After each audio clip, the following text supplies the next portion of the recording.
everyone. I hope you're all fine. Today, I'd like to talk to you about success because all of us have been trying our best to become successful in life. Because all of us are aware of the fact that success is the only thing that makes our dreams come true.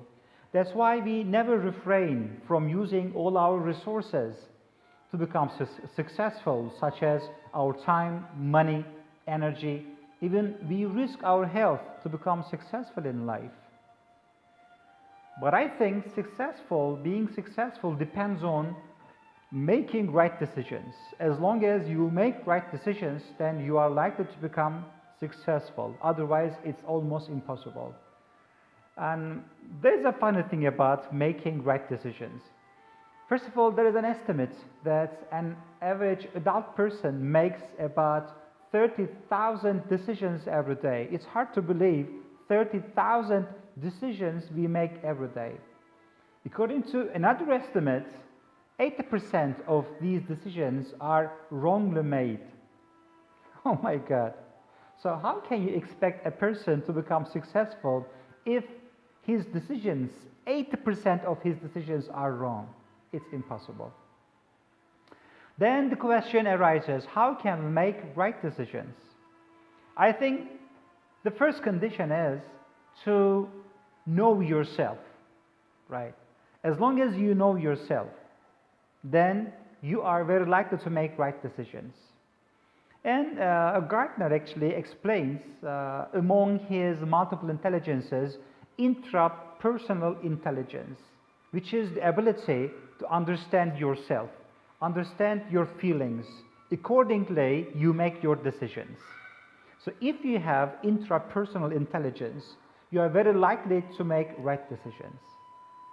Another intelligence Gardner claims is interpersonal intelligence, which is the ability to understand how other people feels. So the first one is to be able to understand what you feel. And the other one is to be able to understand how the others feel. So knowing yourself and knowing the others. I believe that these two main factors are crucial to make right decisions that is going to lead you to success later on in your life.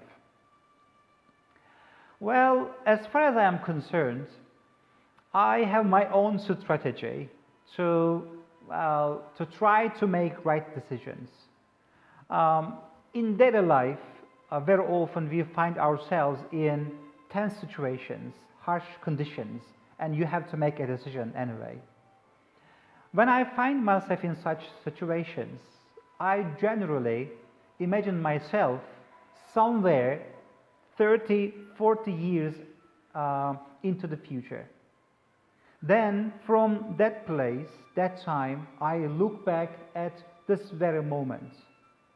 And I ask myself, when I look at things and my decisions, 40 years into the future, will I be happy or regretful? Will I be content or will I be sad and upset and unhappy with my decision? So when I ask this question to myself, I really try my best to make the right decision. This is my strategy. And I have adopted this strategy after studying Erik Erikson's psychosocial development of human beings. So Erik Erikson divides human life into 8 different categories. I will not talk about all these categories one by one, stages one by one, but I'd like to talk about the last stage. So when we become 60, 65, so when we become old, we look back at our life. If the picture you see is full of enjoyment, full of fun, if you have done good things to contribute back to the society, if you have a good family, if you have, let's say, raised up good children, so you become happy and you feel self-actualization. And then you say that my life hasn't been wasted. So this term is called integrity.